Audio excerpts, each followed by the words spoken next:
പ്രിയമുള്ളവരെ, ഓർമ്മച്ചപ്പിലേക്ക് സ്വാഗതം. ഇന്നത്തെ ഓർമ്മച്ചപ്പിൽ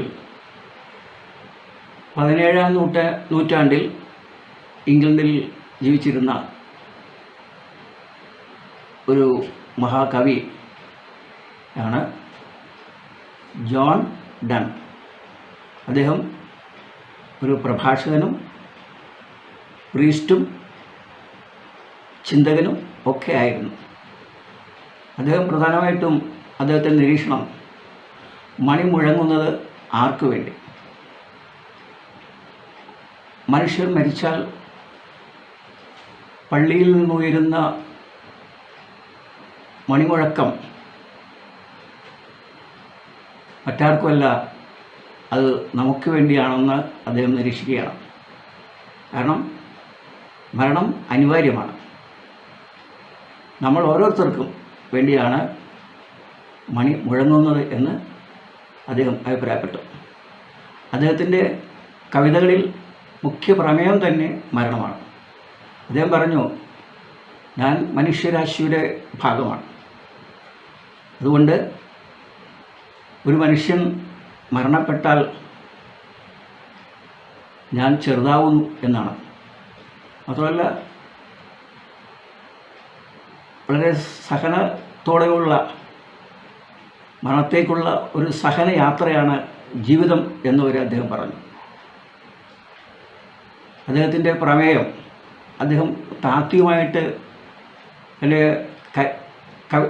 കവിത അവതരിപ്പിക്കുന്നത് തന്നെ താത്വിക വിശകലനത്തിൽ അദ്ദേഹം വിരുദ്ധ രൂപങ്ങളാണ് ഉപയോഗിക്കുന്നത്.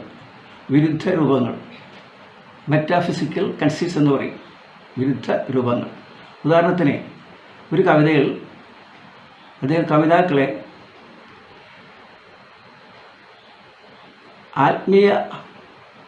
ആത്മീയമായിട്ടുള്ള വ്യക്തികളായിട്ട് അവതരിപ്പിക്കുകയുണ്ടായി. എന്നാൽ മറ്റൊരു കവിതയിൽ വേർപിരിക്കുന്ന കവിതാക്കൾ ദൂരമാവിനിയുടെ 2 കാലുകളായിട്ട് ആണ് കാണുന്നത്. അപ്പോൾ അങ്ങനെ ഒരു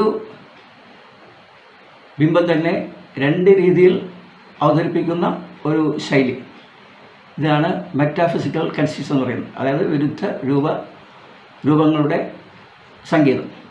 ഇത് അവതരിപ്പിച്ചിട്ടുള്ള കവിയാണ് ജോൺ ഡൺ. അദ്ദേഹം, നമുക്കറിയാം, അദ്ദേഹം ചെറുപ്പകാലത്ത് ഉപയോഗിച്ചിരുന്ന പ്രമേയം പ്രണയമായിരുന്നു. അതിനുശേഷം അദ്ദേഹത്തിൻ്റെ ഭാര്യ മരിച്ചതിന് ശേഷം പിന്നീട് മരണത്തെ അവലംബിച്ചുകൊണ്ടാണ് കവിതകൾ എഴുതിയത്. അതിനുശേഷം വാർദ്ധക്യത്തിൻ്റെ നടുവിലേക്ക് വന്നപ്പോൾ അദ്ദേഹം മതം ആണ് പ്രമേയമായിട്ട് സ്വീകരിച്ചത്. അപ്പോൾ മരിച്ചതിന് ശേഷം ഒരു മരണാനന്തര ജീവിതമുണ്ടെന്നും അത് ആ ജീവിതത്തിൽ നമ്മൾ യേശുവിൻ്റെ രക്ഷകൻ്റെ സഹായത്തോടുകൂടി നമ്മൾക്കൊരു പുനരുത്ഥാനം കിട്ടുന്നു എന്നുള്ള ഒരു പ്രമേയം കൂടി അദ്ദേഹം അവതരിപ്പിച്ചു. അപ്പോൾ മരണാനന്തര ജീവിതത്തിൻ്റെ കൂടി ഒരു അവതാരകൻ കൂടിയാണ് ജോൺ ഡൺ. മണി മുഴങ്ങുന്നത് ആർക്കു വേണ്ടി?